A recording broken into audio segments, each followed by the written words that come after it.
दिल्ली में कोरोना संक्रमण के हालात में कुछ सुधार नजर आ रहा है। नवंबर महीने में एक समय संक्रमण दर 15% को पार कर गई थी, जो बुधवार को 9% के नीचे आ गई।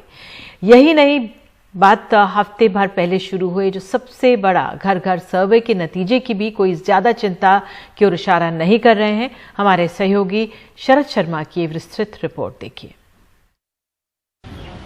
दिल्ली में 20 से 24 नवंबर के बीच हुए सबसे बड़े घर घर सर्वे के नतीजे आ गए हैं। इस सर्वे की पहुंच 57 लाख लोगों तक थी, जिसमें सिर्फ 13,516 लोग लक्षण वाले मिले। इनके संपर्क में आए 8,413 की भी पहचान हुई। इनमें से अभी तक कुल 18,336 का टेस्ट कराया गया। अभी तक 1,178 लोग संक्रमित मिले, यानी 6.42% का पॉजिटिविटी रेट। ये सर्वे दिल्ली के सभी 4,456 कंटेनमेंट जोन और घनी आबादी वाले इलाकों में करवाया गया था।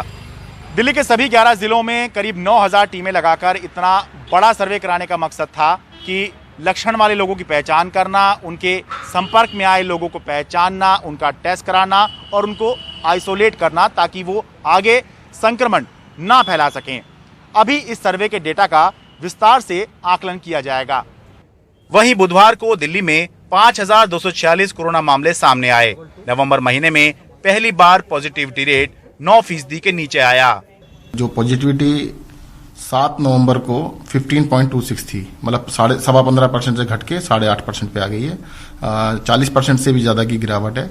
और मैं आपको बार बार कह रहा था कि भाई देखो, एक दिन से नहीं पता लगता है, इसको वीक टू वीक देखना होता है। और वीक टू वीक लगातार पिछले 3 हफ्तों से जो संक्रमण की दर है, पॉजिटिविटी रेट है, वो लगातार धीरे धीरे कम आ रहा है और दिल्ली में अब पॉजिटिविटी 8.5% पे रह गई है। मौजूदा आंकड़े ज्यादा विश्वसनीय इसलिए भी हैं क्योंकि 11 नवंबर को दिल्ली में रिकॉर्ड 8,593 मामले सामने आए।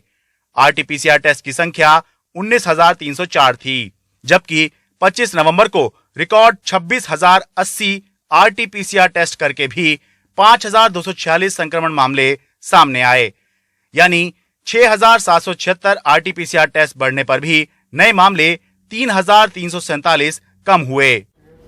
हालांकि दिल्ली में टेस्टिंग अभी भी उतनी नहीं हो रही जितनी 15 नवंबर को गृह मंत्रालय की बैठक में तय हुआ था।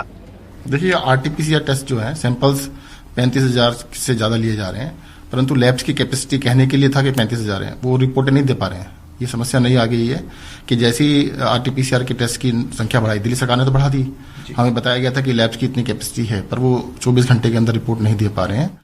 वैसे दिल्ली में कोरोना से होने वाली मौतें अब भी बड़ी चिंता का विषय बनी हुई हैं।